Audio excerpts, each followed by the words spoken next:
ನಮಸ್ಕಾರ ಸ್ನೇಹಿತರೆ, ಎಲ್ಲ ನನ್ನ ಪ್ರೀತಿಯ ಸ್ಪರ್ಧಾರ್ಥಿಗಳಿಗೆ ಕನ್ನಡ ರಾಜ್ಯೋತ್ಸವದ ಶುಭಾಶಯಗಳು ಮತ್ತು ನಾಳೆಯ ಒಂದು ಎಕ್ಸಾಮ್ಗೆ ಆಲ್ ದ ಬೆಸ್ಟ್ ಹೇಳ್ತಾ 2015ರ ಒಂದು ಕ್ವಶನ್ ಪೇಪರ್ ನೋಡೋಣ. ಪೇಪರ್ 1ರ ಬಗ್ಗೆ ನೋಡ್ತಾ ಹೋಗೋಣ. ನೋಡ್ರಲ್ಲಿ ಡೈರೆಕ್ಟಾಗಿ ಕ್ವಶನ್ ಬಗ್ಗೆ ಹೇಳ್ತಾ ಇದ್ದೀನಿ. ನೋಡ್ರಲ್ಲಿ ಏನಿದೆ, ಮೊದಲೇ ಒಂದು ಪ್ರಶ್ನೆ ನೋಡ್ಬೋದು. ಮೊದಲೇ ಪ್ರಶ್ನೆ, ಜೀವಿಗಳು ಮತ್ತು ಅವುಗಳ ಪರಿಸರದ ನಡುವಿನ ವಿನಿಮಯ ಒಂದು ಅಧ್ಯಯನ ಅಂತ ಕೇಳಿದ್ದಾರೆ. ಆಪ್ಷನ್ಸ್ಗಳನ್ನು ನೋಡ್ಬೋದು. Option C biology, B psychology, C environment science ಅಂತ ಇದೆ, ಡಿ ಎಕಾಲಜಿ ಅಂತ ಇದೆ. ನಮಗೆ ಜೀವಿಗಳು ಮತ್ತು ಅವುಗಳ ಒಂದು ನಡುವಿನ ಪರಿಸರದ ಒಂದು ವಿನಿಮಯ ಅಧ್ಯಯನಕ್ಕೆ ಏನಂತ ಕರಿತೀವಿ ನಾವು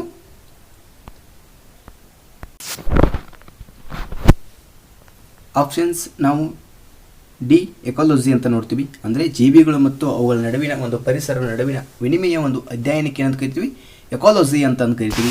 ನೆಕ್ಸ್ಟ್ ಪ್ರಶ್ನೆ ನೋಡೋಣ.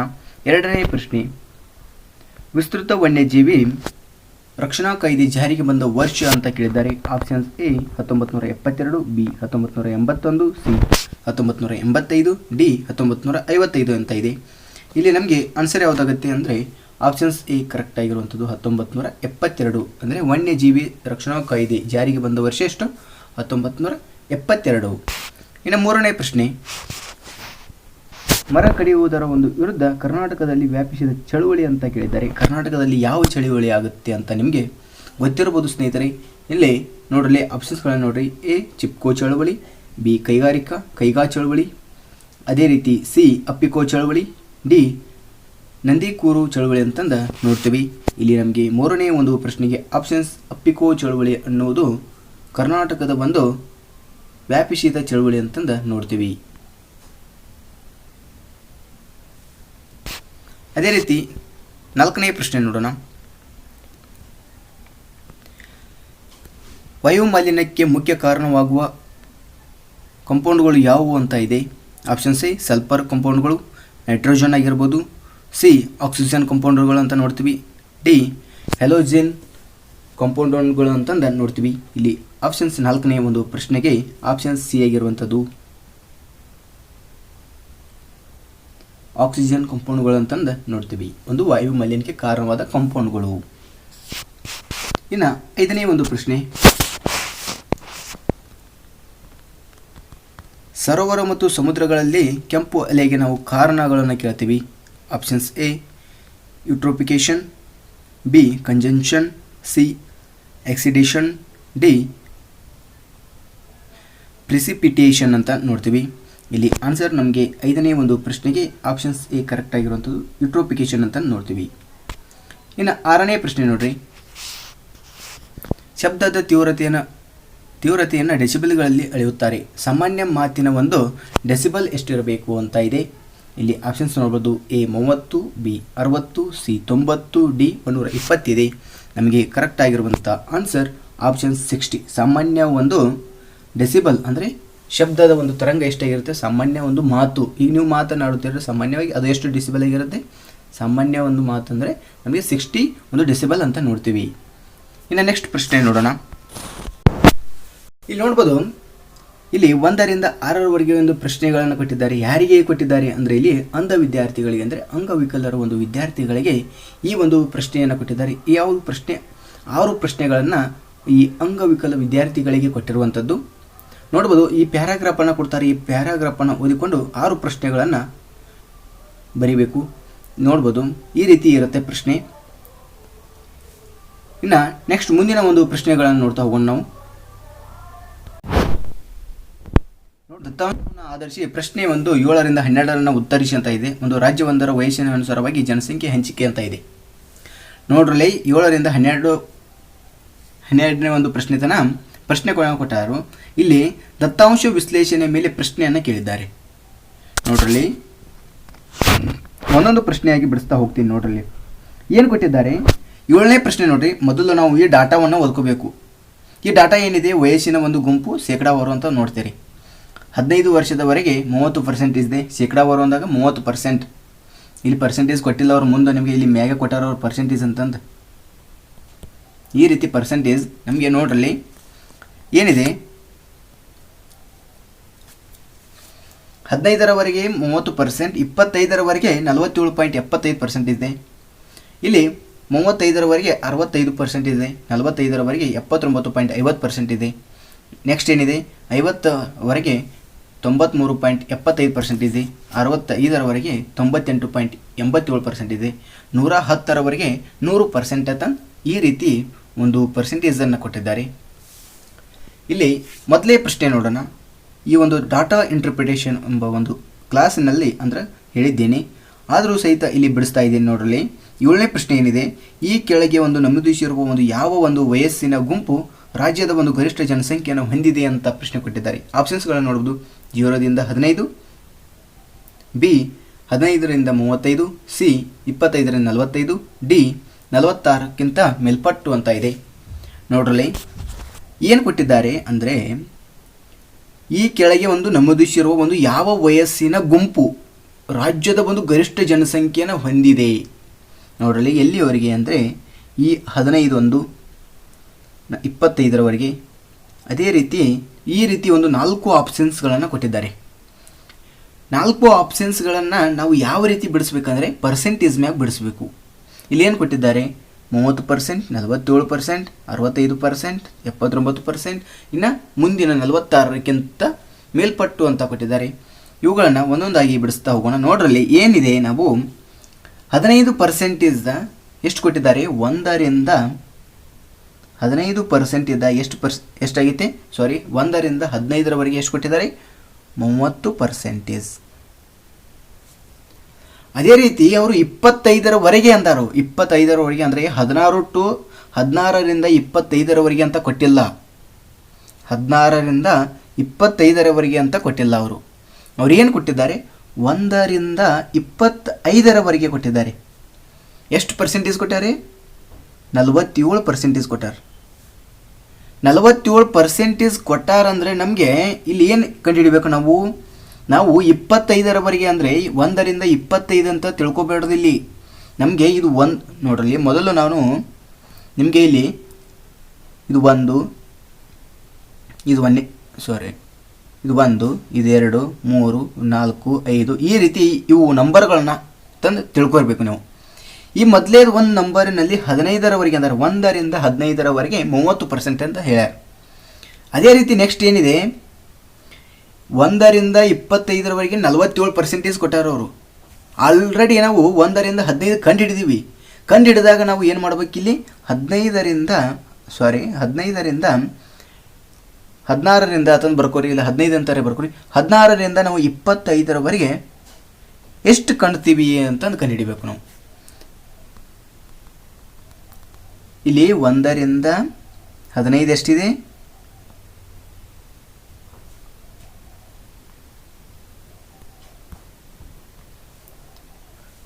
1ರಿಂದ 15 ಎಷ್ಟಿವೆ, 30% ಇದೆ. 1ರಿಂದ 25 ಎಷ್ಟಿದೆ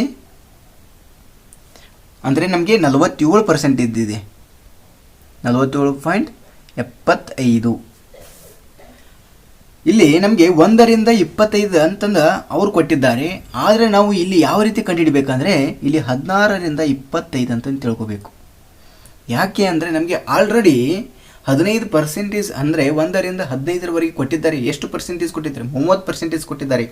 ಅದಕ್ಕೆ ನಾವು 47.75ರಲ್ಲಿ -30% ಕಳೀರಿ. ಎಷ್ಟು ಪರ್ಸೆಂಟೇಜ್ ಉಳಿತು, ಅಂದರೆ 30% ಕಳೆದ್ರೆ ನಿಮಗೆ 7, ಇದು 1, 17.75% ಆಯಿತು. ಎಷ್ಟಾಯಿತು, 17.75% ಯಾವುದು, 16ರಿಂದ 27ರವರೆಗೆ ಆಗುತ್ತೆ. 17.75% ಎಷ್ಟಾಗುತ್ತೆ, ಯಾವುದ್ರದ್ದು, 16ರಿಂದ 25 ಆಗುತ್ತೆ. ಅದೇ ರೀತಿ ನೆಕ್ಸ್ಟ್ ನಾವು 26ರಿಂದ 36ರವರೆಗೆ ನೋಡಬೇಕು. ನೋಡ್ರಿ 1ರಿಂದ 15 ಎಷ್ಟಿದೆ,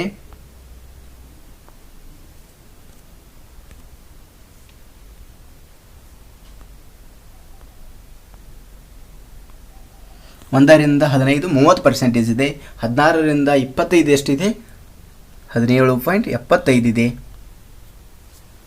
ಇನ್ನು 35ರಿಂದ ಅಂದರೆ ನೋಡ್ರಿ 1ರಿಂದ 35 ಎಷ್ಟು ಕೊಟ್ಟಿದ್ದಾರೆ, 65% ಕೊಟ್ಟಿದ್ದಾರೆ. ಅಂದರೆ ನಮ್ಗೆ ಏನಾಗಬೇಕು, 26ರಿಂದ 35 ಎಷ್ಟಾಗುತ್ತೆ, 65ರಾಗ ನಾವು 35 ತನಕ ಎಷ್ಟಿದೆ, 65% ಇದೆ. ಇಲ್ಲಿ 47.75 ಕಳಿಬೇಕಂತಂದಾರು. ಎಷ್ಟಾಗುತ್ತೆ ನೋಡಿ, 8% ಬರುತ್ತೆ ನಮಗೆ. ಇಲ್ಲಿ ಇವು 0 ಅಂತ ಬರೆದುಕೊಳ್ಬೇಕು. 10ರಾಗ 5 ಕಳೆದ್ರೆ 5 ಉಳಿಯುತ್ತೆ, 10ರಾಗ 8 ಕಳೆದ್ರೆ ಎಷ್ಟು, 2 ಉಳಿಯುತ್ತೆ. 15ರಲ್ಲಿ 8ಅನ್ನು ಕಳೆದರೆ ಎಷ್ಟು ನೀವು, 7 ಉಳಿಯುತ್ತೆ. ಅದೇ ರೀತಿ 6ರಲ್ಲಿ 5ಅನ್ನು ಕಳೆದರೆ ಎಷ್ಟು, 1 ಉಳಿಯುತ್ತೆ. 17.25 ಆಗುತ್ತೆ ಇದು. ಇನ್ನು 35ರಿಂದ 45ರವರೆಗೆ ನೋಡಬೇಕು. 35 ಅಂದರೆ ನಮಗೆ 46 ಆಗುತ್ತೆ. ಇಲ್ಲಿ 46 ಅಂದಾಗ ನೋಡ್ರಿ, 46 ಇಂದ 45 36ರಿಂದ 45 ನೋಡಬೇಕು. 36ರಿಂದ 45ರಲ್ಲಿ ಎಷ್ಟು ಪರ್ಸೆಂಟೇಜ್ ಕೊಟ್ಟಿದ್ದಾರೆ ಅವರು ಗೊತ್ತಿಲ್ಲ ನಮಗೆ. ಅದೇ ಕಂಡುಹಿಡಿಬೇಕಾದ್ರೆ ನಾವು ಏನು ಮಾಡಬೇಕು, 45ರದ್ದು ಎಷ್ಟು ಕೊಟ್ಟಿದ್ದಾರೆ, 79.50 ಕೊಟ್ಟಿದ್ದಾರೆ. ಇನ್ನು ಹಿಂದಿನ ಒಂದು ಇದರ ಎಷ್ಟಿದೆ, 35ರ ತನಕ 65% ಇದೆ. 65 9ರಲ್ಲಿ 5 ಕಳೆದರೆ ಎಷ್ಟು, 4 ಕಳೆಯಿತು. 7ರಲ್ಲಿ 1 14.50% ಆಯಿತು. ಎಷ್ಟಾಯಿತು, 14.50% ಆಯಿತು. ಇಲ್ಲಿ ನಾವು ಇನ್ನು 45ಕ್ಕಿಂತ ಹೆಚ್ಚು ಅಂದರೆ ಮುಂದಿನ ಅಂದಾರ ಅವರು 45ಕ್ಕಿಂತ ಮುಂದಿನ ಅಂದಾಗ ಇಲ್ಲಿ 46ರಿಂದ ಎಷ್ಟು ಕೊಟ್ಟಿದ್ದಾರೆ, ಮುಂದಿನ ಅಂದಾಗ ನಮಗೆ 100 ಅಂತ ಬರ್ಕೊಳ್ತೀವಿ. 100 ಅಂತ ಬರ್ಕೊಳ್ತೀರಿ. 100 ಅಂತ ಬರ್ಕೊಂಡಾಗ ನೀವು ಇಲ್ಲಿ 100ರಲ್ಲಿ 110ರವರೆಗೆ ಎಷ್ಟು ಕೊಟ್ಟಿದ್ದಾರೆ ಅಂದರೆ 90. ಇಲ್ಲಿ 100 ಇದೆ, 100% ಎಷ್ಟು ಕೊಟ್ಟಿದ್ದಾರೆ, 100 ಇದೆ. 100 ಅಂದಾಗ ನಮಗೆ ಇದು 46ಕ್ಕಿಂತ ಮುಂಚೆ ಅಂದರೆ ಇದು ಬರೀ ಪ್ಲಸ್ ಅಂತ ತಿಳ್ಕೊಂಬಿಡ್ರಲ್ಲ, 110 ಅಂತ ಬರ್ಕೋಬೇಡ್ರಿ, ಬರೀ ಪ್ಲಸ್ ಅಂತ ಅಂದರೆ 46ಕ್ಕಿಂತ ಮುಂದಿನ ಭಾಗ ಅಂತಂದು ಬರ್ಕೋತೀವಿ. ಎಷ್ಟಿದೆ, 100 ಅಂತ ಬರ್ಕೋತೀರಿ. 100 ಅಂದಾಗ ನಮಗೆ ಇಲ್ಲಿ ಏನು ಮಾಡಬೇಕು, 98.65 ತನಕ ಎಷ್ಟಿದೆ, 65 ತನಕ ನೋಡ್ರಿ. 1ರಿಂದ 65 ಎಷ್ಟಿದೆ, 98.87 ಇದೆ. ಅದಕ್ಕೆ ನಾವು ಮೈನಸನ್ನು ಮಾಡ್ಕೋರಿ. ಇಲ್ಲಿ 10ರಲ್ಲಿ 7 ಕಳೆದ್ರೆ ಎಷ್ಟು, 3. 10ರಲ್ಲಿ 9 ಕಳೆದ್ರೆ ಎಷ್ಟು, 1 ಉಳಿಯುತ್ತೆ. 10ರಲ್ಲಿ 8 ಕಳೆದ್ರೆ ಎಷ್ಟು, 10ರಲ್ಲಿ 9 ಕಳೆದ್ರೆ ಎಷ್ಟು, 1 ಉಳಿಯುತ್ತೆ. ಇನ್ನು 10ರಲ್ಲಿ 9 ಕಳೆದ್ರೆ ಎಷ್ಟು,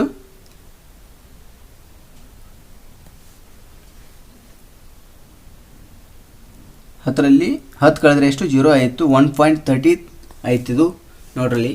1 ಎಷ್ಟು ಬಂತು, 30 ಬಂತು. 1.35 13. ಆದರೆ ನಮಗೆ ಇಲ್ಲಿ ನೋಡ್ಬೋದು, ಒಂದೊಂದಾಗಿ ಹೇಳ್ತೀನಿ ನೋಡ್ರಿ. 1ರಿಂದ 15ರವರೆಗೆ ನಮಗೆ 30% ಇದೆ. ಅದೇ ರೀತಿ 20 ಅಂದರೆ 16ರಿಂದ 25ರವರೆಗೆ 17.75 ಇದೆ. ನೆಕ್ಸ್ಟ್ ಏನು ಕೊಟ್ಟಿದ್ದಾರೆ, 17.25 ಇದೆ. ಇನ್ನು ನೆಕ್ಸ್ಟ್ ಎಷ್ಟು ಕೊಟ್ಟಿದ್ದರು,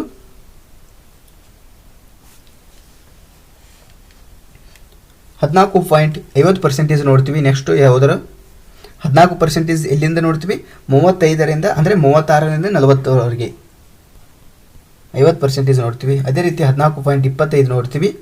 ಇನ್ನು ನೆಕ್ಸ್ಟ್ ಎಷ್ಟು ನೋಡ್ತೀವಿ ಅಂದರೆ ಒಂದೊಂದಾಗಿ ನೋಡ್ತಾ ಲಾಸ್ಟಿಗೆ ಏನು ನೋಡಿದ್ದೀವಿ ನಾವು ಅಂದರೆ ಒಟ್ಟು 46ಕ್ಕಿಂತ ಮುಂಚಿಂದ ನೋಡಿದ್ದೀವಿ. 46ಕ್ಕಿಂತ ಮುಂಚಿಂದ ಎಷ್ಟು ಬಂತು, 1.5 ಬಂತು. ಈ ರೀತಿ ನಾವು ನೋಡ್ತೀವಿ. ಅಂದರೆ ನಮಗೆ ಅತಿ ಹೆಚ್ಚಾಗಿ ಅವ್ರು ಏನು ಕೇಳಿದ್ದಾರೆ ಇಲ್ಲಿ ಪ್ರಶ್ನೆಯನ್ನು, ಈ ಕೆಳಗೆ ನಮೂದಿಸಿದ ಒಂದು ಯಾವ ವಯಸ್ಸಿನ ಒಂದು ಗುಂಪು ರಾಜ್ಯದ ಗರಿಷ್ಠ ಜನಸಂಖ್ಯೆಯನ್ನು ಹೊಂದಿದೆ ಅಂತಂದರೆ ನೋಡ್ರಿ, ಆಪ್ಷನ್ಸ್ ನಮಗೆ ಎ ಕರೆಕ್ಟ್ ಆಗಿರುವಂಥದ್ದು. ಅಂದರೆ 0ರಿಂದ 15ರವರೆಗೆ ಎಷ್ಟು ಪರ್ಸೆಂಟೇಜ್ ಇದೆ, 30% ನೋಡ್ತೀವಿ. ಈಗ 16ರಿಂದ ಎಷ್ಟಿದೆ, ಅಲ್ಲಿ ಆಲ್ಮೋಸ್ಟ್ 17.75 ಇದೆ. ಅಂದರೆ 30% ಹೆಚ್ಚಾಗುತ್ತೆ. ಅದಕ್ಕೆ ನಮಗೆ 0ರಿಂದ 15ರವರೆಗೆ ನಾವು ಎಷ್ಟು ಪರ್ಸೆಂಟೇಜ್ ನೋಡ್ತೀವಿ, 30% ನೋಡ್ತೀವಿ. ಇನ್ನು ನೆಕ್ಸ್ಟ್ ಪ್ರಶ್ನೆ ನೋಡೋಣ. 8ನೇ ಪ್ರಶ್ನೆ ನೋಡ್ರಿ. ಇಲ್ಲಿ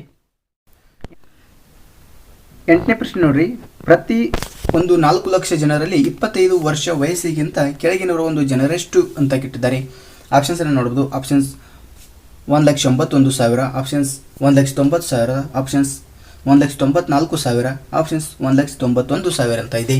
ಇಲ್ಲಿ ನಾವು ಈ ಡಾಟಾವನ್ನು ನೋಡ್ರಿ. ಮೊದಲು ಈ ಡಾಟಾ ಏನಿದೆ ನೋಡ್ಬೋದು. ಇಲ್ಲಿ ಸ್ನೇಹಿತರೆ ಇಲ್ಲಿ ನಮಗೆ 25 ವರ್ಷಕ್ಕಿಂತ ಅಂದರೆ 25 ಅಂದಾಗ ಇಲ್ಲಿ ನೋಡ್ರಲ್ಲಿ 25 ವಯಸ್ಸಿನ ಗುಂಪು ನೋಡ್ರಲ್ಲಿ ವಯಸ್ಸಿನ ಗುಂಪು ಎಷ್ಟು 25 ಅಂದರೆ ಪರ್ಸೆಂಟೇಜ್ ಎಷ್ಟಿದೆ 47.75% ಇದೆ. ಅಂದರೆ ನಮಗೆ ಎಷ್ಟು 50ಕ್ಕೆ ಏನಾಯಿತು ಸಮೀಪ ಅಂತಿದ್ದು 50%ಗೆ 50%ಗೆ ಏನಾಯ್ತಿದ್ದು ಸಮೀಪವಾಯಿತು. 50%ಗೆ ಸಮೀಪ ಆದ್ರೆ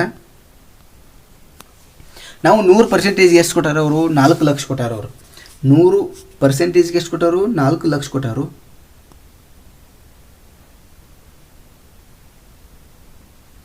ಎಷ್ಟು 100% ಇದು 100ಕ್ಕೆ ಎಷ್ಟು ಕೊಟ್ಟಾರು 4 ಲಕ್ಷ ಕೊಟ್ಟಾರು.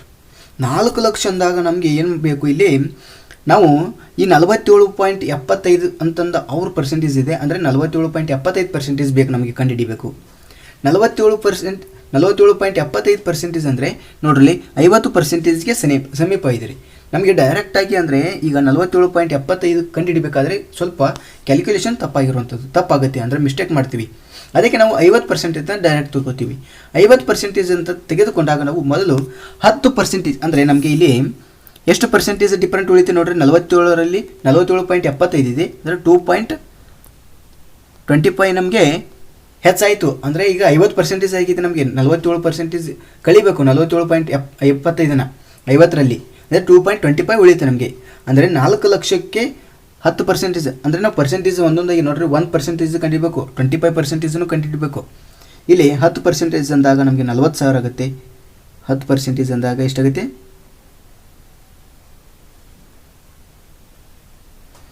40,000 ಆಗುತ್ತೆ. ಅದೇ ರೀತಿ ನಾವು 1% ಅಂದಾಗ ಎಷ್ಟಾಗುತ್ತೆ ನೋಡ್ರಿ 1% ಅಂದಾಗ 1,000 ಆಗುತ್ತೆ. 1% ಅಂದಾಗ ಏನಾಯಿತು 1,000 ಆಗುತ್ತೆ. ಅದೇ ರೀತಿ ನಾವು ಇಲ್ಲಿ 4,000 ಆಗುತ್ತೆ 1,000 ಅಲ್ಲ 4,000 ಆಗುತ್ತೆ 1% ಅಂದಾಗ. 1% ಅಂದಾಗ 4,000 ಆದರೆ ನಮಗೆ 0.25 ಬೇಕು 0.25. ಈ 0.25 ಬೇಕಾದರೆ ಅಂದರೆ 1/4 ಆಗುತ್ತೆ. 1/4 ಮಾಡಿದಾಗ ನಾವು 0.25 ಬರುತ್ತೆ. ಅಂದರೆ ಈಗ 100 ಇರ್ತೈತಿ 100ರಾಗ 0.25 0.50 0.75 0.100 ಅಂದರೆ 100 ಆಗುತ್ತೆ ಡೈರೆಕ್ಟು. ಅಂದರೆ 1/4 ಅಂತ ಮಾಡ್ತೀವಿ. ಅಂದರೆ ನಮಗೆ 0.25 ಇದ್ದಾಗ ನಮಗೆ ಏನಾಗುತ್ತೆ 1,000 ಆಗುತ್ತೆ. 1,000 ಆಗುತ್ತೆ. ನಮಗೆ ಇಲ್ಲಿ ಎಷ್ಟು ಕಳಿಬೇಕು ನಾವು ಇಲ್ಲಿ ಎಷ್ಟು ಕಳಿಬೇಕಂದ್ರೆ 2.25 ಅಂದರೆ 2.25% ಹೆಚ್ಚಾಗೈತೆ ನಮಗೆ. 2.25% ಅಂದರೆ ಜನಸಂಖ್ಯೆ ಎಷ್ಟಾಗೈತೆ ನೋಡ್ರಲ್ಲಿ ತೆಗಿತೀವಿ ನಾವು 4,000 1% ಆದರೆ 2%ಗೆ ಎಷ್ಟಾಯಿತು 8,000 ಆಯಿತು. 2,000% ಆದರೆ 0.25%ಗೆ 1,000 ಆಯಿತು. 8,000 ಪ್ಲಸ್ 1,000 ಎಷ್ಟು 9,000. ನಾವು 50% ಅಂದರೆ 47% ಬರೀ 50% ನೋಡ್ಕೊಂಡಿವಿ. ಅಂದರೆ 50% ಎಷ್ಟಾಗೈತೆ ನಮಗೆ 2 ಲಕ್ಷ ಆಗುತ್ತೆ. 50%ಗೆ 2 ಲಕ್ಷ ಆದರೆ 50%ಗೆ 2 ಲಕ್ಷ ಆದ್ರೆ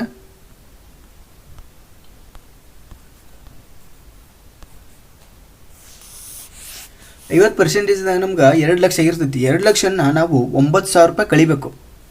2 ಲಕ್ಷದಾಗ 9,000 ರೂಪಾಯಿನ ಕಳೆದ್ರೆ ಎಷ್ಟಾಗೈತಿ ನೋಡ್ರಿ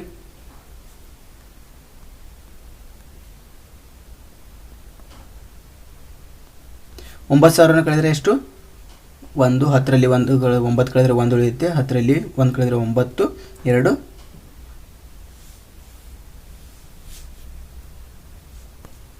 ಇದು 1 ಅಂದರೆ 1,91,000 ರೂಪಾಯಿ. ಅಂದರೆ 1,91,000 ಜನಸಂಖ್ಯೆ ಇದೆ ಅಂತಂದು ಗುಂಪು ಎಷ್ಟು ಇದೆ ಅಂತಂದು ನೋಡ್ತೀವಿ. ವಯಸ್ಸಿನ ಜನರು ಇದ್ದಾರೆ 1,91,000 25 ವರ್ಷಗಳಿಗಿಂತ ಜನರು. ಆನ್ಸರ್ ಏನಾಗುತ್ತೆ ನಮಗೆ ಅಲ್ಲಿ ಆಪ್ಷನ್ಸ್ ಡಿ ಕರೆಕ್ಟ್ ಆಗಿರುವಂಥದ್ದು.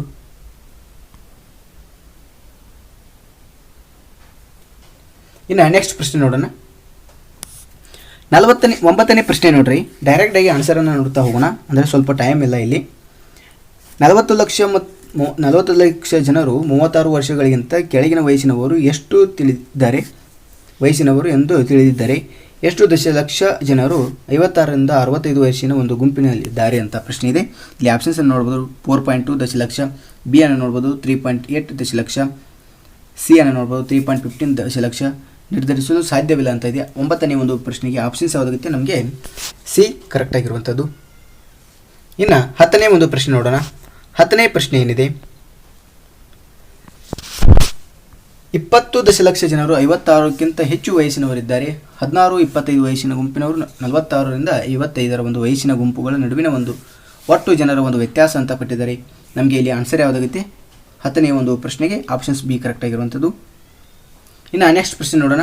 11ನೇ ಪ್ರಶ್ನೆ, 46ರಿಂದ 55 ಹಾಗೂ 26ರಿಂದ 35 ವಯಸ್ಸಿನ ಗುಂಪುಗಳ ಒಂದು ನಡುವಿನ ಜನರ ನಡುವೆ ಒಂದು ಸಂಖ್ಯೆಯ ಒಂದು ವ್ಯತ್ಯಾಸ ಕೊಟ್ಟಿದ್ದಾರೆ. 3.9 ದಶಲಕ್ಷಗಳಿದ್ದರೆ ರಾಜ್ಯದ ಒಂದು ಒಟ್ಟು ಜನಸಂಖ್ಯೆ ಎಷ್ಟು ಅಂತ ಕೊಟ್ಟಿದ್ದಾರೆ. ಆಪ್ಷನ್ಸ್ ನಮಗೆ ನೋಡ್ಬೋದು. ಆಪ್ಷನ್ಸ್ ಎ 120 ದಶಲಕ್ಷ, ಆಪ್ಷನ್ಸ್ ಬಿ 130 ದಶಲಕ್ಷ, ಸಿ 390 ದಶಲಕ್ಷ, ಡಿ 139 ದಶಲಕ್ಷ ಅಂತ ಇದೆ. 11ನೇ ಪ್ರಶ್ನೆಗೆ ನಮಗೆ ಆಪ್ಷನ್ಸ್ ಬಿ ಕರೆಕ್ಟ್ ಆಗಿರುವಂಥದ್ದು. ಇನ್ನು 12ನೇ ಪ್ರಶ್ನೆ ನೋಡೋಣ. 12ನೇ ಪ್ರಶ್ನೆ, 15ರಿಂದ 35 ವಯಸ್ಸಿನ ಗುಂಪಿನಲ್ಲಿರುವ ಶೇಕಡಾವಾರು ಜನರ ಮತ್ತು 35ಕ್ಕಿಂತ ಹೆಚ್ಚು ವಯಸ್ಸಿನ ಶೇಕಡಾವಾರು ಜನರ ಅನುಪಾತ ಅಂತ ಕೊಟ್ಟಿದ್ದಾರೆ. ಇಲ್ಲಿ ಎ 2:1, ಬಿ 65:35, ಸಿ 1:1, ಡಿ 35:65 ಇದೆ. ಆಪ್ಷನ್ಸ್ ನಮಗೆ 12ನೇ ಪ್ರಶ್ನೆಗೆ ಆಪ್ಷನ್ ಸಿ ಕರೆಕ್ಟ್ ಆಗಿರುವಂಥದ್ದು. ಇನ್ನು ನೋಡ್ಬೋದು 13ನೇ ಪ್ರಶ್ನೆ, ಮನೋಭಾವವನ್ನು ಈ ಮಾಪನವನ್ನು ಬಳಸಿ ಅಳೆಯಬಹುದು ಅಂತ ಇದೆ. ಎ 5 ಬಿಂದು ಮಾಪನ, B wave form, C Richter ಮಾಪನ, ಡಿ ಲೈಕರ್ಟ್ ಮಾಪನ ಅಂತ ನೋಡ್ತೀವಿ. ಆಪ್ಷನ್ಸ್ ನಮಗೆ 13ನೇ ಪ್ರಶ್ನೆಗೆ ಒಂದು ಡಿ ಕರೆಕ್ಟ್ ಆಗಿರುವಂಥದ್ದು, ಲೈಕರ್ಟ್ ಮಾಪನ ಅಂತ ನೋಡ್ತೀವಿ. ನೆಕ್ಸ್ಟ್ 14ನೇ ಪ್ರಶ್ನೆ,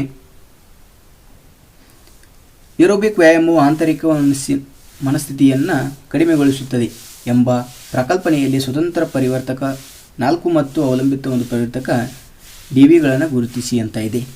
ಇಲ್ಲಿ ಆನ್ಸರ್ ಯಾವುದು ಡೈರೆಕ್ಟಾಗಿ ಹೇಳ್ತೀನಿ ನೋಡ್ರಲ್ಲಿ. 14ನೇ ಪ್ರಶ್ನೆಗೆ ಆಪ್ಷನ್ಸ್ ಬಿ ಕರೆಕ್ಟ್ ಆಗಿರುವಂಥದ್ದು, ಏರೋಬಿಕ್ ವ್ಯಾಯಾಮ ಮತ್ತು ಆತಂಕದ ಒಂದು ಹಂತಗಳು ಅಂತ ನೋಡ್ತೀವಿ. ಇನ್ನು 15ನೇ ಪ್ರಶ್ನೆ, ಈ ಕೆಳಗಿನ ಯಾವ ಒಂದು ಗುಣಾತ್ಮಕ ಸಂಶೋಧನೆ ವಿಧಾನ ಅಂತಂದು ಕೊಟ್ಟಿದ್ದಾರೆ. ಎ ಸಂದರ್ಶನದ ವಿಧಾನ, ಬಿ ಸಮೀಕ್ಷಾ ವಿಧಾನ, ಸಿ ಪ್ರಯೋಗಾತ್ಮಕ ವಿಧಾನ, ಡಿ ಐತಿಹಾಸಿಕ ವಿಧಾನ ಅಂತ ಇದೆ. 15ನೇ ಒಂದು ಪ್ರಶ್ನೆಗೆ ಆಪ್ಷನ್ಸ್ ನಮ್ಮದು ಐತಿಹಾಸಿಕ ವಿಧಾನ ಅಂತ ನೋಡ್ತೀವಿ. ಇನ್ನು 16ನೇ ಪ್ರಶ್ನೆ ನೋಡ್ಬೋದು. ಸಂಶೋಧನೆಯಲ್ಲಿ ಗ್ರಂಥ ಋಣವನ್ನು ಬಳಸಲು ಇರುವ ವಿಧಾನ ಈ ಕೆಳಗಿನ ಯಾವುದು ಅಂತ ಇದೆ. PAE, ಇ ನಿಯತಕಾಲಿಕೆ, ಸಿ OPAC ಅಂತ ಇದೆ, ಡಿ APA ಅಂತ ಇದೆ. 16ನೇ ಒಂದು ಪ್ರಶ್ನೆಗೆ ಆಪ್ಷನ್ಸ್ ನಮಗೆ ಡಿ ಕರೆಕ್ಟ್ ಆಗಿರುವಂಥದ್ದು. ಇನ್ನು 17ನೇ ಪ್ರಶ್ನೆ ನೋಡ್ರಿ, ಕೃತಿ ಚೌರ್ಯ ಪರೀಕ್ಷಿಸಲು ಈ ತಂತ್ರವನ್ನು ಬಳಸಲಾಗುತ್ತದೆ ಅಂತ ಇದೆ. ಸೌಂಡ್ ಫೋರ್ಜ್ ಅಂತ ನೋಡ್ತೀವಿ, ಬಿ ಗ್ರಾಮರ್ಲಿ ಅಂತ ನೋಡ್ತೀವಿ, ಸಿ ಟರ್ನಿಲಿನ್ ಅಂತ ನೋಡ್ತೀವಿ, ಪಾಸ್ಟ್ ಪೆನ್ಸಿಲ್ ಅಂತ ನೋಡ್ತೀವಿ. ಇಲ್ಲಿ 17ನೇ ಒಂದು ಪ್ರಶ್ನೆಗೆ ಆಪ್ಷನ್ಸ್ ನಮಗೆ ಸಿ ಕರೆಕ್ಟ್ ಆಗಿರುವಂಥದ್ದು. ಇನ್ನು ನೆಕ್ಸ್ಟ್ ಪ್ರಶ್ನೆ ನೋಡೋಣ.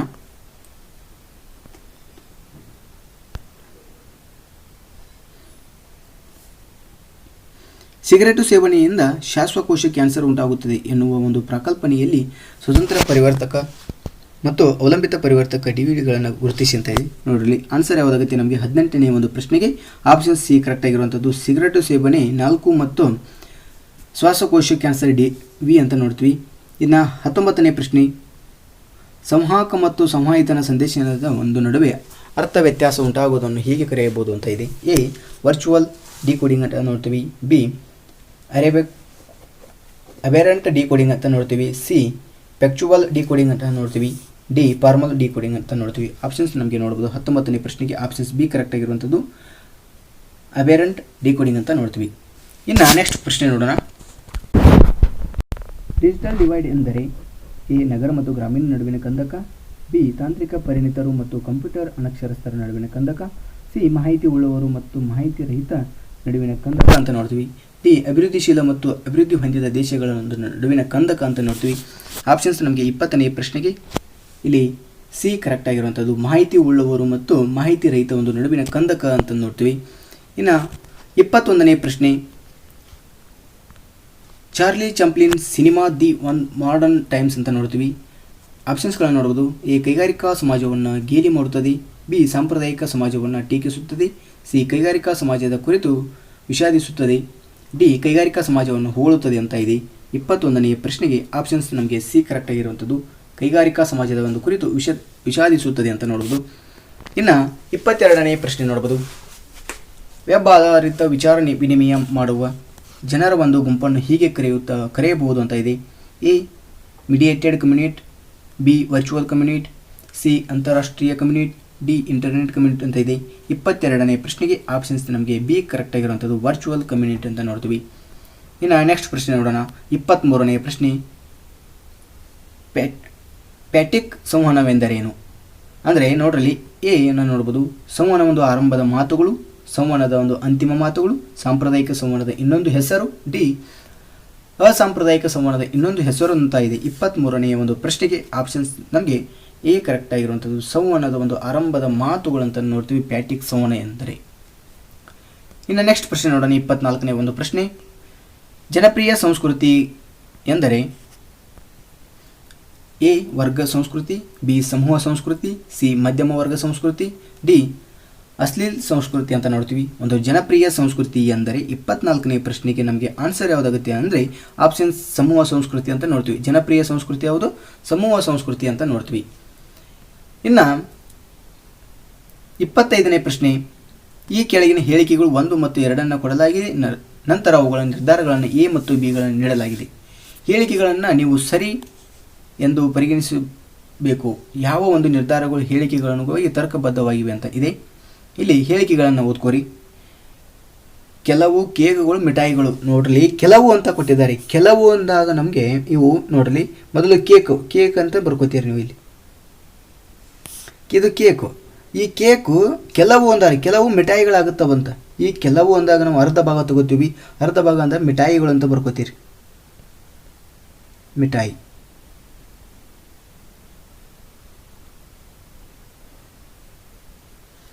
ಇದು ಮಿಠಾಯಿ. ಎಲ್ಲ ಮಿಠಾಯಿಗಳು, ಈ ಎಲ್ಲ ಮಿಠಾಯಿಗಳು, ಇವು ಅಷ್ಟು ಮಿಠಾಯಿಗಳು ಚಾಕ್ಲೇಟ್ಗಳಾಗಿವೆ. ಇವೇನಿವು ಚಾಕ್ಲೇಟ್.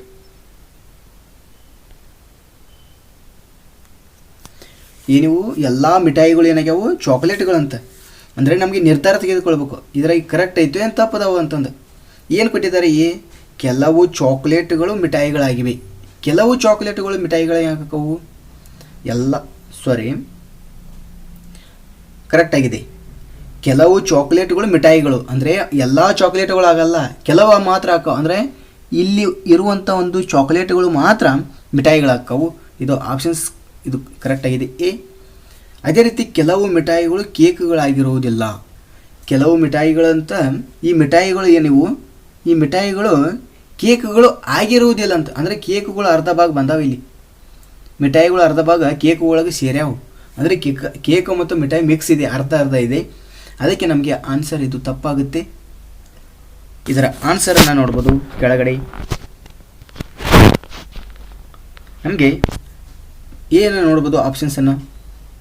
ಎ ಕೇವಲ ನಿರ್ಧಾರ ಎ ಸರಿ, ಬಿ ಕೇವಲ ನಿರ್ಧಾರ ಬಿ ಸರಿ. ಅಂದರೆ ನಮಗೆ ಇಲ್ಲಿ ಗೊತ್ತಾಯಿತು ಏನಾಯಿತು? ಕೇವಲ ನಿರ್ಧಾರ ಎ ಸರಿಯಾಗಿರುವಂಥದ್ದು. ಆಪ್ಷನ್ಸ್ ನಮಗೆ ಎ ಕರೆಕ್ಟ್ ಆಗಿರುವಂಥದ್ದು. ಇನ್ನು ನೆಕ್ಸ್ಟ್ ಪ್ರಶ್ನೆ ನೋಡೋಣ. 26ನೇ ಒಂದು ಪ್ರಶ್ನೆ ನೋಡ್ಬೋದು. ಈ ಕೆಳಗೆ ಒಂದು ಪ್ರಶ್ನೆಗಳಿಗೆ ಒಂದು ಹೇಳಿಕೆ, 2 ಊಹೆಗಳಿವೆ. ಇಲ್ಲಿ ಡೈರೆಕ್ಟಾಗಿ ಹೇಳಿಕೆಯನ್ನು ನೋಡ್ರಿ.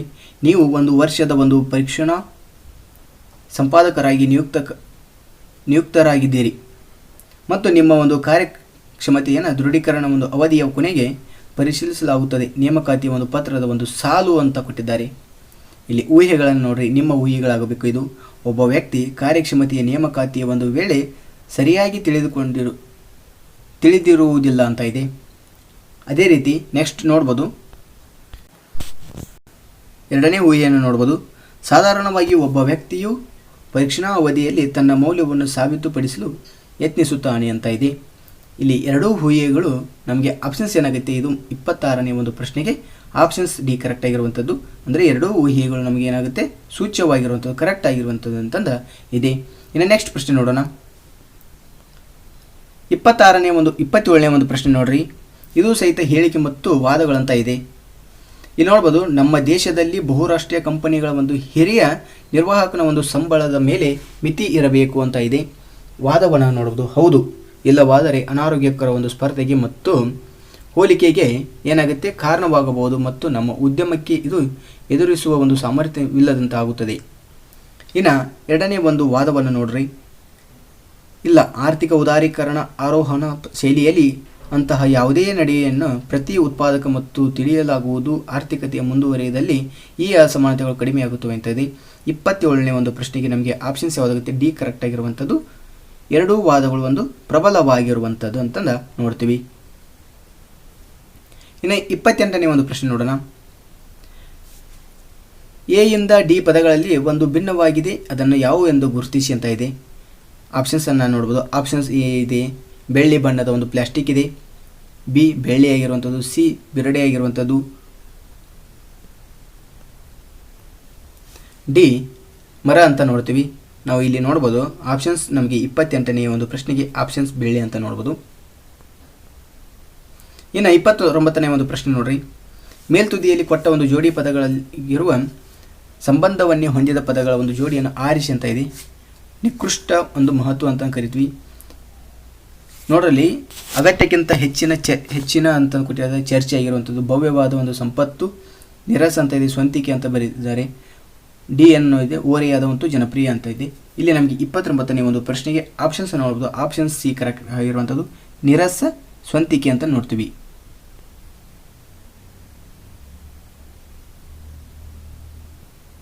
ಇನ್ನು ನೆಕ್ಸ್ಟ್ ಪ್ರಶ್ನೆ ನೋಡೋಣ. 30ನೇ ಪ್ರಶ್ನೆ ನೋಡ್ರಿ.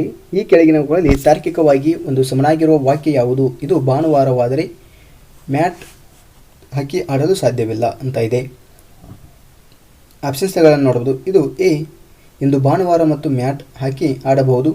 ಬಿ ಮ್ಯಾಟ್ ಹಾಕಿ ಆಡುತ್ತಾನೆಂದರೆ ಇಂದು ಭಾನುವಾರ ಅಲ್ಲ ಅಂತ ಇದೆ. ಸಿ ಇದು ಭಾನುವಾರವಲ್ಲ ಮತ್ತು ಮ್ಯಾಟ್ ಹಾಕಿ ಆಡಲು ಸಾಧ್ಯವಿಲ್ಲ ಅಂತ ಇದೆ. ಡಿ ಮ್ಯಾಟ್ ಹಾಕಿ ಆಡುತ್ತಾನೆಂದರೆ ಮ್ಯಾಟ್ ಇದು ಭಾನುವಾರವಲ್ಲ ಅಂತ ತಿಳಿಬೇಕು. ಇಲ್ಲಿ 30ನೇ ಒಂದು ಪ್ರಶ್ನೆಗೆ ಆಪ್ಷನ್ಸ್ ನೋಡೋದು. ಆಪ್ಷನ್ಸ್ ನಮಗೆ ಬಿ ಕರೆಕ್ಟ್ ಆಗಿರುವಂಥದ್ದು. ಮ್ಯಾಟ್ ಹಾಕಿ ಆಡುತ್ತಾನೆ ಅಂದರೆ ಇಂದು ಭಾನುವಾರ ಅಲ್ಲ ಅಂತ ನೋಡ್ಬೋದು ಅಂತ ನೋಡ್ತೀವಿ. ಇನ್ನು 31ನೇ ಪ್ರಶ್ನೆ ನೋಡ್ರಿ.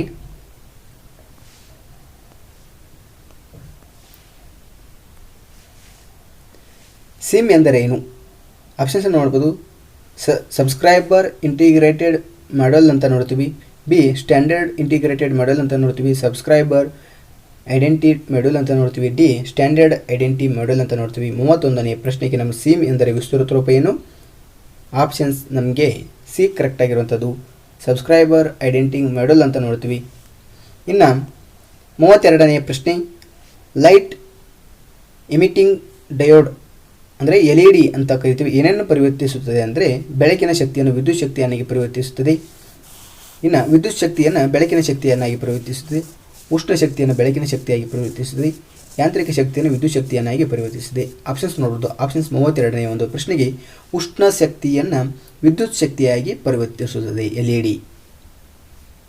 ಇನ್ನು ನೆಕ್ಸ್ಟ್ ಪ್ರಶ್ನೆ ನೋಡೋಣ. 33ನೇ ಪ್ರಶ್ನೆ. ಒಂದು ಕಂಪ್ಯೂಟರ್ ಪ್ರೋಗ್ರಾಮ್ನಲ್ಲಿರುವ ಒಂದು ದೋಷವನ್ನು ಡ್ಯಾಶ್ ಎಂದು ಕರೆಯುತ್ತಾರೆ. ಎ ವೈರಸ್ ಆಗಿರ್ಬೋದು. ಬಿ ಬಗ್. ಸಿ ಪೆಟರ್ ಏರಲ್ ಅಂತ ಕರಿತೀವಿ. ಡಿ ಪವರ್ ಫೇಲ್ಯೂರ್ ಅಂತ ನೋಡ್ತೀವಿ. 33ನೇ ಒಂದು ಪ್ರಶ್ನೆಗೆ ಆಪ್ಷನ್ಸ್ ನಮಗೆ ಬಿ ಕರೆಕ್ಟ್ ಆಗಿರುವಂಥದ್ದು. ಬಗ್ ಅಂತ ಕರಿತೀವಿ. ಇನ್ನು 34ನೇ ಒಂದು ಪ್ರಶ್ನೆ. ಈ ಕೆಳಕಂಡದಲ್ಲಿ ಸರ್ಚ್ ಇಂಜಿನ್ ಯಾವುದು ಅಂತ ಇದೆ. ಫೇಸ್ಬುಕ್ ಆಗಿರ್ಬೋದು, ಯೂಟ್ಯೂಬ್ ಆಗಿರ್ಬೋದು, MSN ಆಗಿರ್ಬೋದು, ವಿಂಡೋಸ್ ಅಂತ ನೋಡ್ತೀವಿ. ನಾವು ಇಲ್ಲಿ ಸರ್ಚ್ ಇಂಜಿನ್ ಅಂತಂದ 34ನೇ ಒಂದು ಪ್ರಶ್ನೆಗೆ ಆಪ್ಷನ್ಸ್ MSN ಅಂತ ಕರಿತೀವಿ. ಇನ್ನು 35ನೇ ಪ್ರಶ್ನೆ. ಗೂಢಲಿಪೀಕರಣ ಎಂದರೇನು ಅಂತಂದ ಇದೆ. ಇಲ್ಲಿ ಅನಧಿಕೃತ ಪ್ರವೇಶವನ್ನು ತಡೆಯಲು ಸಂದೇಶಗಳನ್ನು ಕೋಡಿಂಗ್ ಮಾಡುವುದು. ಬಿ ಅನಧಿಕೃತ ಬಳಕೆದಾರರನ್ನು ತಡೆಯಲು ಕಂಪ್ಯೂಟರ್ಗಳನ್ನು ಕೋಡಿಂಗ್ ಮಾಡುವುದು. ಸಿ ಕಂಪ್ಯೂಟರ್ ಬಿಡಿಭಾಗಗಳಲ್ಲಿ ಬಾರಕೋಡುಗಳನ್ನು ರಚಿಸುವುದು ಅಂತ ಇದೆ. ಡಿ ಹಾರ್ಡ್ ಕಾಪಿಯನ್ನು ಸಾಫ್ಟ್ ಕಾಪಿಯನ್ನಾಗಿ ಪರಿವರ್ತಿಸುವುದು ಅಂತ ಇದೆ. ಇಲ್ಲಿ ಆಪ್ಷನ್ಸ್ ಏನಾಗುತ್ತೆ? 35ನೇ ಒಂದು ಪ್ರಶ್ನೆಗೆ ನಮಗೆ ಇಲ್ಲಿ ಎ ಕರೆಕ್ಟ್ ಆಗಿರುವಂಥದ್ದು. ಅನಧಿಕೃತ ಒಂದು ಪ್ರವೇಶ ಪಡೆಯಲು ಸಂದೇಶಗಳ ಒಂದು ಕೋಡಿಂಗ್ ಅಂತ ನೋಡ್ತೀವಿ. ಇನ್ನು 36ನೇ ಒಂದು ಪ್ರಶ್ನೆ. ಡಿಜಿಟಲ್ ಸಹಿ ಎಂದರೇನು? ಎ ಒಬ್ಬ ವ್ಯಕ್ತಿಯ ವಿಶಿಷ್ಟ ಭೌತಿಕ ಲಕ್ಷಣ ಅಳೆಯುವ ಒಂದು ಡಿಜಿಟಲ್ ಕೋಡ್. ಬಿ ಸಂದೇಶದ ಒಂದು ವಿಷಯ ಮತ್ತು ಕಳುಹಿಸುವವರನ್ನು ವಿಶಿಷ್ಟವಾಗಿ ಗುರುತಿಸಬಲ್ಲ ಒಂದು ಡಿಜಿಟಲ್ ಕೋಡ್ ಅಂತ ನೋಡ್ತೀವಿ. ಸಿ ವಿಶಿಷ್ಟ ಗುರುತಿಗಾಗಿ ಕಂಪ್ಯೂಟರ್ಗೆ ಒಂದು ಅಳವಡಿಸಿರುವ ಒಂದು ಲಾಂಛನ. ಡಿ ಒಂದು ವಿಶಿಷ್ಟ ಕಂಪ್ಯೂಟರ್ಗೆ ಲಾಗಿನ್ ಮಾಡಲು ಬಳಸುವ ಒಂದು ಬಹುಸ್ತರದ ಒಂದು ಗುಂಪು ಪದ ಅಂತ ನೋಡ್ತೀವಿ. ಇಲ್ಲಿ 36ನೇ ಒಂದು ಪ್ರಶ್ನೆಗೆ ಆಪ್ಷನ್ಸ್ ನಮಗೆ ಬಿ ಕರೆಕ್ಟ್ ಆಗಿರುವಂಥದ್ದು. ಸಂದೇಶದ ಒಂದು ವಿಷಯ ಮತ್ತು ಕಳಿಸುವವರನ್ನು ವಿಶಿಷ್ಟ ಗುರುತಿಸಬಲ್ಲ ಒಂದು ಡಿಜಿಟಲ್ ಕೋಡ್ ಅಂತ ನೋಡ್ತೀವಿ. ಇನ್ನು 37ನೇ ಪ್ರಶ್ನೆ. ರುಸ ಅಂತ ನೋಡ್ತೀವಿ. ಇದು ಯಾವುದಕ್ಕೆ ಒಂದು ಸಂಬಂಧಿಸಿದೆ ಅಂತ ಇದೆ. ಇದು ಗ್ರಾಮೀಣ ಮತ್ತು ನಗರಾಭಿವೃದ್ಧಿ, ಉನ್ನತ ಶಿಕ್ಷಣ, ಸಾಮಾಜಿಕ ನ್ಯಾಯ, ಗ್ರಾಮೀಣ ನೈರ್ಮಲ್ಯ ಅಂತ ಇದೆ. ಇದು 37ನೇ ಒಂದು ಪ್ರಶ್ನೆ. ಆಪ್ಷನ್ಸ್ ನಮಗೆ ಉನ್ನತ ಶಿಕ್ಷಣ ಅಂತ ನೋಡ್ತೀವಿ. ಇನ್ನು ನೆಕ್ಸ್ಟ್ ಪ್ರಶ್ನೆ ನೋಡೋಣ. IGNOU ನಡೆಸುವ ಒಂದು ಶೈಕ್ಷಣಿಕ ವಾಹಿನಿ ಅಂತ ಇದೆ. Options A Vyasa, B Ekalavya, C Gyandarshan, D Vidyadarshan ಅಂತ ನೋಡ್ತೀವಿ. ಆಪ್ಷನ್ಸ್ ನಮಗೆ 38ನೇ ಪ್ರಶ್ನೆಗೆ ಆಪ್ಷನ್ ಸಿ ಕರೆಕ್ಟ್ ಆಗಿರುವಂಥದ್ದು ಜ್ಞಾನದರ್ಶನ. ಇಲ್ಲಿ 39ನೇ ಪ್ರಶ್ನೆ. ರಾಜ್ಯವೊಂದರ ಒಂದು ರಾಜ್ಯಪಾಲರಾಗಿ ನೇಮಕಗೊಂಡ ಮೊದಲ ಮುಖ್ಯ ನ್ಯಾಯಾಧೀಶರು ಅಂತ ಇದೆ. ಇಲ್ಲಿ ಆಪ್ಷನ್ಸ್ಗಳು ನೋಡ್ಬೋದು. ನ್ಯಾಯಾಧೀಶ ವೆಂಕಟಾಚಲಯ್ಯ, ಬಿ ನ್ಯಾಯಾಧೀಶ ನಾರಾಯಣ, ಸಿ ನ್ಯಾಯಾಧೀಶ ಸದಾಶಿವಂ, ಡಿ ನ್ಯಾಯಾಧೀಶ ನಾನಾವತಿ ಅಂತ ಇದೆ. ಆಪ್ಷನ್ಸ್ ನಮಗೆ 38ನೇ ಒಂದು ಪ್ರಶ್ನೆಗೆ ನ್ಯಾಯಾಧೀಶ ಸದಾಶಿವಂ ಅಂತ ನೋಡ್ತೀವಿ. ಇನ್ನು 40ನೇ ಪ್ರಶ್ನೆ ನೋಡ್ಬೋದು. ಅಂತಾರಾಷ್ಟ್ರೀಯ ಸಾಕ್ಷರತಾ ದಿನವನ್ನು ಎಂದು ಆಚರಿಸಲಾಗುತ್ತದೆ ಅಂತ ಇದೆ. ಆಪ್ಷನ್ಸನ್ನು ನೋಡ್ಬೋದು. Options A March 8, B June 8, C November 8, D September 8 ಅಂತ ಇದೆ. ಪ್ರತಿ ವರ್ಷ ಅಂತಾರಾಷ್ಟ್ರೀಯ ಸಾಕ್ಷರತಾ ದಿನವನ್ನು ನಾವು ಆಪ್ಷನ್ಸ್ ನಮಗೆ ಸೆಪ್ಟೆಂಬರ್ 8 ಅಂತ ನೋಡ್ತೀವಿ. ಇನ್ನು 41ನೇ ಪ್ರಶ್ನೆ. ಶಿಕ್ಷಣ ಎಂಬುದು ಮನುಷ್ಯನಲ್ಲಿ ಆಗಲೇ ಇರುವ ಒಂದು ಪರಿಪೂರ್ಣತೆಯ ಒಂದು ದೃಢೀಕರಣ. ಇದು ಯಾರ ಒಂದು ಹೇಳಿಕೆ ಅಂತ ಕೊಟ್ಟಿದ್ದಾರೆ. A Jawaharlal Nehru, B doctor S Radhakrishnan, C Shri ಅರವಿಂದರವರು, ಡಿ ಸ್ವಾಮಿ ವಿವೇಕಾನಂದ ಅವರು ಅಂತ ಇದೆ. ಈ ಶಿಕ್ಷಣ ಎಂಬುದು ಮನುಷ್ಯನಲ್ಲಿ ಆಗಾಗಲೇ ಇರುವ ಒಂದು ಪರಿಪೂರ್ಣ ದೃಢೀಕರಣ ಅಂತ ಕೊಟ್ಟಿರುವಂಥ ಹೇಳಿದವರು ಯಾರು ಅಂದರೆ ಆಪ್ಷನ್ಸ್ ನಮಗೆ 41ನೇ ಪ್ರಶ್ನೆ ಆಪ್ಷನ್ ಸ್ವಾಮಿ ವಿವೇಕಾನಂದ ಅವರು ಅಂತ ನೋಡ್ತೀವಿ.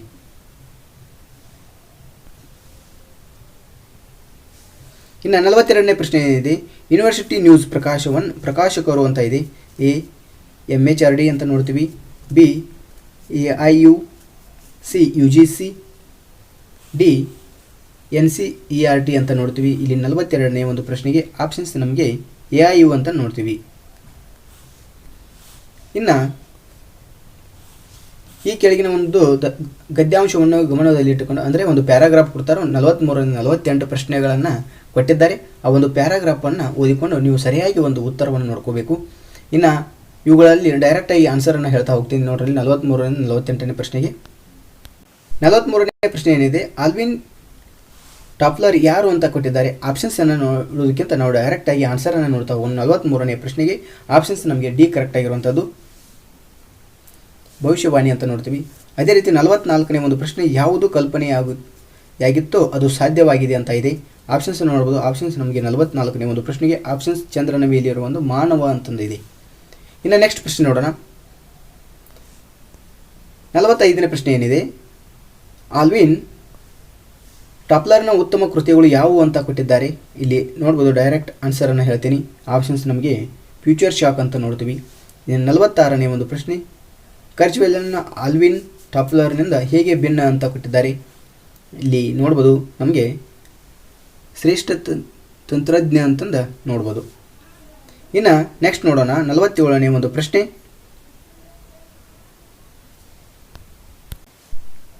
ನಮ್ಮ ನಿತ್ಯ ಜೀವನದ ಮೇಲೆ ಯಾವ ಅಥವಾ ಯಾರು ಪರಿಣಾಮ ಬೀರಿದ್ದಾರೆ ಅಂತ ಇದೆ. ಇಲ್ಲಿ ಆಪ್ಷನ್ಸ್ ನೋಡ್ಬೋದು. ಆಪ್ಷನ್ಸ್ ನಮಗೆ ಕರ್ಜ್ವೇಲ್ ಅಂತ ನೋಡ್ತೀವಿ. ಯಾವ ಕ್ಷೇತ್ರದಲ್ಲಿ ಕರ್ಜ್ವೇಲ್ರವರು ಕಾರ್ಯನಿರ್ವಹಿಸಿದ್ದಾರೆ ಎಂಬುದು ನಂಬಲಾಗಿತ್ತು ಅಂತ ಇದೆ. ಇಲ್ಲಿ 48ನೇ ಒಂದು ಪ್ರಶ್ನೆ, ಕೃತಕ ಒಂದು ಬುದ್ಧಿ ಅಂತ ನೋಡ್ತೀವಿ. ಈ ರೀತಿ ಬಂದು ನಾವು ಗದ್ಯಾಂಶದಲ್ಲಿ ನೋಡ್ತೀವಿ. ಅಂದರೆ ಒಂದು ಪ್ಯಾರಾಗ್ರಾಫ್ ಕೊಡ್ತಾರೆ. ಆ ಪ್ಯಾರಾಗ್ರಾಫಲ್ಲಿ ಒಂದು 5 ಪ್ರಶ್ನೆಗಳನ್ನು ಕೇಳ್ತಾರೆ. ಆ 5 ಪ್ರಶ್ನೆಗಳನ್ನು ನಾವು ಆ ಪ್ಯಾರಾಗ್ರಾಫನ್ನು ಓದಿಕೊಂಡು ಆ ಪ್ರಶ್ನೆಗಳಿಗೆ ಆನ್ಸರ್ ನೀಡಬೇಕು. ಇನ್ನು 49ನೇ ಪ್ರಶ್ನೆ ನೋಡ್ರಿ.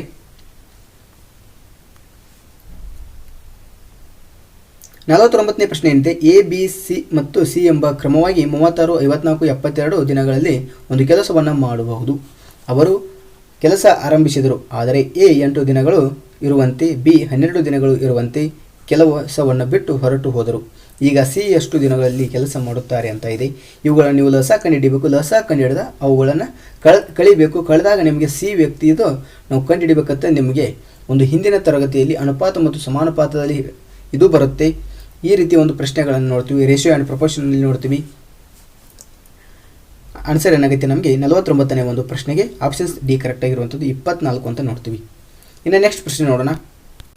ಇಲ್ಲಿ ನೋಡ್ಬೋದು 50ನೇ ಒಂದು ಪ್ರಶ್ನೆಯನ್ನು ಈ ಕೆಳಗಿನ ಒಂದು ಸರಣಿಯನ್ನು ಪೂರ್ಣಗೊಳಿಸಿ ಅಂತ ಇದೆ. ಏನಿದೆ ಡೈರೆಕ್ಟಾಗಿ ಹೇಳ್ತೀನಿ ನೋಡ್ರಿ. ಇಲ್ಲಿ 2 ಮತ್ತು 5 9 19 37 ಅಂತ ಕೊಟ್ಟಿದ್ದಾರೆ. ಮುಂದಿನ ಒಂದು ಸಂಖ್ಯೆ ಯಾವುದು ಆಗಂತೆ ಅಂತ ಪೂರ್ಣಗೊಳಿಸಬೇಕಾಗಿರುವಂಥದ್ದು. ಇಲ್ಲಿ ನಾವು ಯಾವ ರೀತಿ ಕೊಟ್ಟಿದ್ದಾರೆ ಅಂದರೆ ಈ ಎರಡೂ ಸಂಖ್ಯೆಗಳ ಡಿಫ್ರೆಂಟನ್ನು ನೋಡ್ರಿ. 2 ಮತ್ತು 5ರ ನಡುವಿನ ಡಿಫ್ರೆಂಟ್ ಎಷ್ಟಿದ್ದು 3 ಆಗಿರುವಂಥದ್ದು. 5 ಮತ್ತು 9ರ ನಡುವಿನ ಡಿಫ್ರೆಂಟ್ ಎಷ್ಟಿದ್ದು 4 ಆಗಿದೆ. 9 ಮತ್ತು 19ರ ನಡುವಿನ ಡಿಫ್ರೆಂಟ್ ಎಷ್ಟು 10 ಆಗಿದೆ. ಅಂದರೆ ಭಾಳ ಫರಕ್ ಆಯ್ತಿದ್ದು. ಅದಕ್ಕೆ ನಾವು ಯಾವ ರೀತಿ ಮತ್ತೊಂದು ವಿಚಾರ ಮಾಡಬೇಕಂದ್ರೆ 2 2 ಎಷ್ಟು 4 ಆಗುತ್ತೆ. 4 ಪ್ಲಸ್ 1 ಎಷ್ಟು 2 ಇಂಟು 2 ಮಾಡ್ಕೋತೀರಿ ಎಷ್ಟಾಯಿತು 4 ಆಯಿತು. ಪ್ಲಸ್ 1 ಮಾಡ್ತೀರಿ ಎಷ್ಟಾಯಿತು 5 ಆಯಿತು. 5 ಇಂಟು 2 ಮಾಡ್ಕೊಳ್ತೀರಿ 5 2 10 ಮೈನಸ್ 1 ಮಾಡ್ತೀರಿ ಎಷ್ಟು ಆಯಿತು 9 ಆಯಿತು. 9 ಇಂಟು 2 ಮಾಡ್ಕೊಳ್ತೀರಿ 18 ಆಯಿತು. 18ರಾಗ 1 ಪ್ಲಸ್ 1 ಮಾಡ್ಕೊತೀರಿ ಎಷ್ಟಾಯಿತು 19 ಆಯಿತು. 19 ನೋಡ್ರಿ ನೆಕ್ಸ್ಟ್ 19 ಇಂಟು 2 ಮಾಡ್ಕೋತೀರಿ 19 2 ಎಷ್ಟು 38 ಆಗುತ್ತೆ. 38ರಾಗ ಮೈನಸ್ 1 ಮಾಡ್ಕೋತೀರಿ ಎಷ್ಟು ಬಂತು 37 ಬಂತು. ಇನ್ನು ನಾವು 37 ಇಂಟು 2 ಮಾಡ್ಕೋರಿ 7 2 14 3 2 6 6 1 7 74. 74ರಾಗ ನಾವು ಪ್ಲಸ್ 1 ಮಾಡ್ಕೋಬೇಕು ಎಷ್ಟು ಬಂತು 75 ಬಂತು. ಆನ್ಸರ್ ಏನು ಬಂತು ನಮಗೆ 75 ಕರೆಕ್ಟಾಗಿರುವಂಥದ್ದು. ಆಪ್ಷನ್ಸ್ ನಮಗೆ ಬಿ ಸಿ ಕರೆಕ್ಟಾಗಿರುವಂಥದ್ದು. ಇನ್ನು ನೆಕ್ಸ್ಟ್ ಪ್ರಶ್ನೆ 51ನೇ ಪ್ರಶ್ನೆಯನ್ನು ನೋಡ್ರಲ್ಲಿ. ಇಲ್ಲಿ ಕ್ಯಾಲೆಂಡರ್ ಮೇಲಿನ ಒಂದು ಪ್ರಶ್ನೆಯನ್ನು ಕೊಟ್ಟಿದ್ದಾರೆ. ಇದನ್ನು ಡೈರೆಕ್ಟಾಗಿ ಆನ್ಸರನ್ನು ಹೇಳ್ತೀನಿ. 51ನೇ ಪ್ರಶ್ನೆಗೆ ನಮಗೆ ಕ್ಯಾಲೆಂಡರ್ ಅನ್ನುವಂಥ ಒಂದು ರೀಸನಿಂಗ್ ಕ್ಲಾಸನ್ನು ಹೇಳಿದ್ದೀನಿ. ಅಲ್ಲಿ ನಿಮಗೆ ಅಷ್ಟು ಸಂಪೂರ್ಣವಾಗಿ ಯಾವ ರೀತಿ ಬಿಡಿಸ್ಬೇಕಂತಂದು ಕ್ಲಿಯರಾಗಿ ಹೇಳಿದ್ದೀನಿ. ಅಲ್ಲಿ ಹೋಗಿ ನೋಡಿರಿ ಅಷ್ಟೂ ಪ್ರಶ್ನೆಗಳಿವೆ ಯಾವ ರೀತಿ ಪ್ರಶ್ನೆಗಳು ಕೇಳ್ತಾರೆ ಅಂತ. ಇಲ್ಲಿ 51ನೇ ಪ್ರಶ್ನೆಗೆ ನಮಗೆ ಆನ್ಸರ್ ನೋಡ್ಬೋದು ಆಪ್ಷನ್ಸ್ ಎ ಕರೆಕ್ಟಾಗಿರುವಂಥದ್ದು. ಇನ್ನು 52ನೇ ಪ್ರಶ್ನೆ ನೋಡ್ಬೋದು. 52ನೇ ಒಂದು ಪ್ರಶ್ನೆಗೆ ನಮಗೆ ಆನ್ಸರ್ ಯಾವುದಾಗುತ್ತೆ ಆಪ್ಷನ್ಸ್ ಬಿ ಕರೆಕ್ಟಾಗಿರುವಂಥದ್ದು. ಅಂದರೆ ಎ ವಿಧದ ಒಂದು ಅಕ್ಕಿ ಬೆಲೆ ಮತ್ತು 25 kg ಮತ್ತು ಬಿ ವಿಧದ ಅಕ್ಕಿ ಬೆಲೆ ಒಂದು 30 kg. ಎ ಮತ್ತು ಬಿ ಎರಡೂ ವಿಧದ ಒಂದು ಅಕ್ಕಿಗಳನ್ನು 2:3 ಅನುಪಾತದಲ್ಲಿ ಮಿಶ್ರಣ ಮಾಡಲಾಗಿದೆ. ಮಿಶ್ರ ಅಕ್ಕಿಯ ಬೆಲೆ ಎಷ್ಟು ಆಗಬಹುದು ಅಂತ ಇದೆ. ಇಲ್ಲಿ ನಿಮಗೆ ಹೇಳಿದ್ದೀನಿ.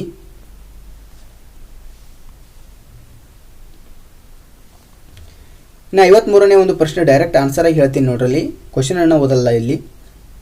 53ನೇ ಒಂದು ಪ್ರಶ್ನೆಗೆ ನಮಗೆ ಆಪ್ಷನ್ಸ್ ನೋಡ್ಬೋದು. ಆಪ್ಷನ್ಸ್ ನಮಗೆ ಸಿ ಕರೆಕ್ಟಾಗಿರುವಂಥದ್ದು. ಇಲ್ಲಿ ಅದೇ ರೀತಿ ಅಂದರೆ ನಮಗೆ ಟೈಮ್ ಇಲ್ಲ, ಅದರ ಸಂಬಂಧ ನಾನು ಅಂದರೆ ಡೀಪಾಗಿ ಹೋಗುವಂಥ ಕ್ವಶನ್ಗಳನ್ನು ಅವನೇ ಅಂದರೆ ರೀಸನಿಂಗ್ ಮತ್ತು ಮ್ಯಾಥ್ಸ್ ಕ್ಲಾಸ್ನಲ್ಲಿ ಹೇಳೀನಿ. ಅದಕ್ಕೆ ನಾವು ಶಾರ್ಟಾಗಿ ಅಂದರೆ ನಿಮಗೆ ಇಲ್ಲೇ ಸಡನ್ಲಿ ತಿಳಿಲಿ ಅಂತಂದು ಒಂದಿಷ್ಟು ಲೆಕ್ಕಗಳನ್ನು ಬಿಡಿಸ್ತಾ ಇದ್ದೀನಿ. ಇಲ್ಲಿ 54ನೇ ಪ್ರಶ್ನೆ ನೋಡ್ಬೋದು. ನೇಮನ್ನು ಸಂಕೇತ ಬಳಸಿ ಇಲ್ಲಿ ಈ ರೀತಿ ಒಂದು ಸಂಕೇತವನ್ನು ಕೊಟ್ಟಿದ್ದಾರೆ. 1 3 2 6 1 4 2 2 ಎಂದು ಬರೆದಿದ್ದಾರೆ. ಟೀಮ್ ಅನ್ನುವ ಸಂಕೇತವನ್ನು ಬಳಸಿ ಅಂತ ಇದೆ. ಇಲ್ಲಿ ಎನ್ ಅನ್ನುವುದು ಎಷ್ಟನೇ ಅಕ್ಷರ ಆಗುತ್ತೆ ನೋಡ್ರಿ. ಯಾವ ರೀತಿ ಕೊಟ್ಟಿದ್ದಾರೆ ಅಂದರೆ ಅವರು ಎನ್ ಅನ್ನುವುದು ಎಷ್ಟನೇ ಅಕ್ಷರ 14ನೇ ಅಕ್ಷರ. 14ನೇ ಅಕ್ಷರ ಅಂದರೆ ನಮಗೆ ಇಲ್ಲಿ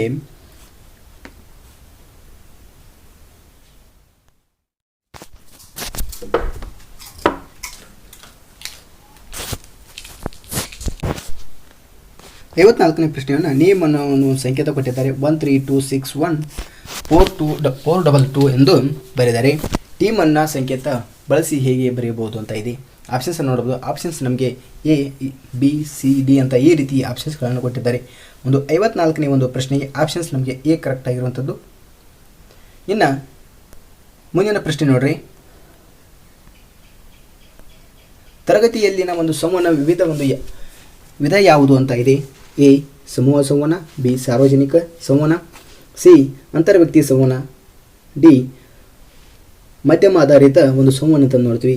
ನಾವು 55ನೇ ಒಂದು ಪ್ರಶ್ನೆಗೆ ಆಪ್ಷನ್ಸ್ ನಮಗೆ ಸಿ ಕರೆಕ್ಟಾಗಿರುವಂಥದ್ದು ಅಂತರ್ವ್ಯಕ್ತಿ ಸಂವಹನ ಅಂತ ನೋಡ್ತೀವಿ. ಇನ್ನು 56ನೇ ಪ್ರಶ್ನೆ ಶಿಕ್ಷಣದ ಒಂದು ಉತ್ತಮ ವಿಧಾನ ಯಾವುದು ಅಂತ ಕೊಟ್ಟಿದ್ದಾರೆ. ಎ ರೇಖೀಯ ವಿಧಾನ, ಬಿ ಅರೇಖೀಯ ವಿಧಾನ, ಸಿ ಸಾಂಪ್ರದಾಯಿಕ ವಿಧಾನ, ಡಿ ಆಧುನಿಕ ವಿಧಾನ ಅಂತ ಕೊಟ್ಟಿದ್ದಾರೆ. 56ನೇ ಒಂದು ಪ್ರಶ್ನೆಗೆ ಆಪ್ಷನ್ಸ್ ನಮಗೆ ಅರೇಖೀಯ ವಿಧಾನ ಅಂತ ನೋಡ್ತೀವಿ. ಇನ್ನು 57ನೇ ಪ್ರಶ್ನೆ ನೋಡಿರಿ. ಶಿಕ್ಷಕರನ್ನು ಯುಜಿಸಿಯು ಏನೆಂದು ಕರೀತಾರೆ ಅಂತ ಕರೀತಾರೆ. ಪ್ರಾಧ್ಯಾಪಕರು, ಉತ್ಕೃಷ್ಟ ಪ್ರಾಧ್ಯಾಪಕರು, ನಿಕಾಯ ಅಂತ ಕೊಟ್ಟಿದ್ದಾರೆ. ಇಲ್ಲಿ ಡಿ ಸಾಮರ್ಥ್ಯವರ್ಧಕರು ಅಂತ ನೋಡ್ತೀವಿ. ಆಪ್ಷನ್ಸ್ ಡಿ ಕರೆಕ್ಟ್ ಆಗಿರುವಂಥದ್ದು. ಇನ್ನು ನೆಕ್ಸ್ಟ್ ಪ್ರಶ್ನೆ ನೋಡೋಣ. CBSE ವ್ಯವಸ್ಥೆಯಲ್ಲಿ ಕ್ರೆಡಿಟ್ ಎಂದರೆ ಏನು ಅಂತ ಕೊಟ್ಟಿದ್ದಾರೆ. ಎ ವಿದ್ಯಾರ್ಥಿ ತೇರ್ಗಡೆಯಾದ ಶ್ರೇಯಾಂಕ, ಬಿ ಪಾಠ ಮಾಡುವ ಒಟ್ಟು ಅವಧಿ, ಸಿ ವಿದ್ಯಾರ್ಥಿ ಸಾಲ, ಡಿ ವಿದ್ಯಾರ್ಥಿ ಪಡೆದ ಅಂಕ ಅಂತ ಕೊಟ್ಟಿದ್ದಾರೆ. 58ನೇ ಒಂದು ಪ್ರಶ್ನೆಗೆ ಆಪ್ಷನ್ಸ್ ನಮಗೆ ಪಾಠ ಮಾಡುವ ಒಟ್ಟು ಅವಧಿ ಅಂತ ನೋಡ್ತೀವಿ. ಇನ್ನು ಪರಿಣಾಮಾತ್ಮಕ ಕಲಿಕೆಯು ಯಾವ ಗುಣಲಕ್ಷಣ ಇದಲ್ಲ ಅಂತ ಕೊಟ್ಟಿದ್ದಾರೆ. ಈ 4 ಆಪ್ಷನ್ಸ್ಗಳಲ್ಲಿ ಯಾವುದು ಆಗಲ್ಲ ಅಂತ ನೋಡಬೇಕು.